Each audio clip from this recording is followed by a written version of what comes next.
All right, Al, thank you very much. Golden Globe winner Jessica Chastain soared to the top of Hollywood with roles in critically acclaimed films like Zero Dark 30 and The Help.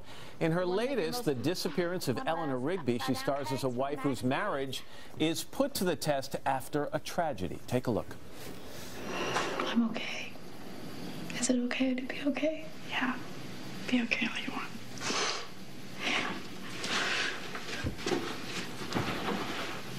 Are you really okay? I can pretend. Hey, Jessica, welcome back. Good to see you. Thank you. It's so good to see you, Matt. You too.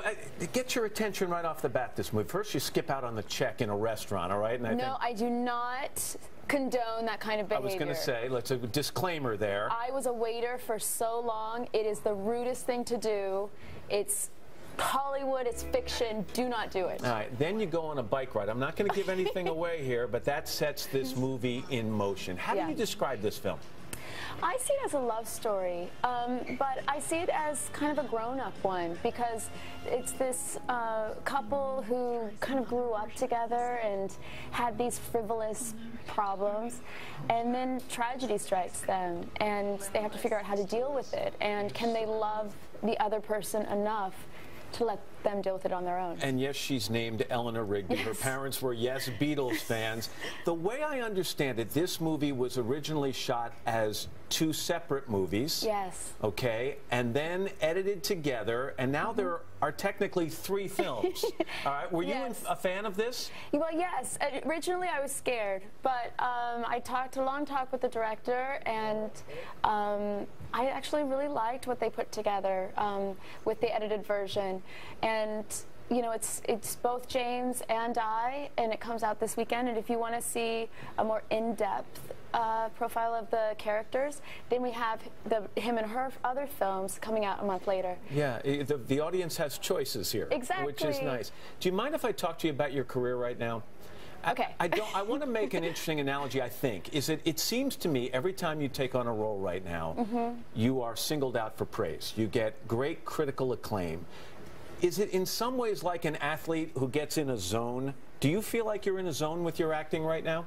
I don't, actually. Why? Well, do you know what? I'm a strange bird because every time I get praise, I also think like, oh, all right, they're just making the longer the fall. Building you up to knock you down? Building you up to knock you down. I mean, I didn't have success when I was, right out of high school. And so I got to see how the industry works. And there is a lot of building you up to knock you down. So I love being involved in these films. I love that my films are being have acclaim, but it does scare me a little bit. I wish you could stop and enjoy it more, because I do think you're in a zone. I want to end with a subject. Robin Williams passed away recently. You never met him, and yet you've gone out of your way to say that in some ways he changed your life. Yes, he profoundly changed my life. He's an alumni of Juilliard, which is the college I went to. Every 2 years he would give a scholarship. He gave me a scholarship that made it possible for me to graduate college. I'm the first person in my family to do so. He was a complete stranger, and he absolutely changed my life. And I sent him letters thanking him. We communicated through other people, and I'd always hoped someday to meet him. I hoped that we would be at a party or something, and it's so sad for me, but it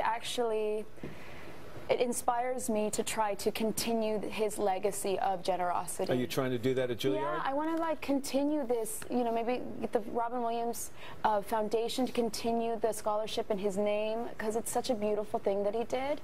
And he would want to help other people, I think. I'm glad at least he got to know that you felt that way about what he did to for your life. For my life, yeah. Well, again, you're in a zone.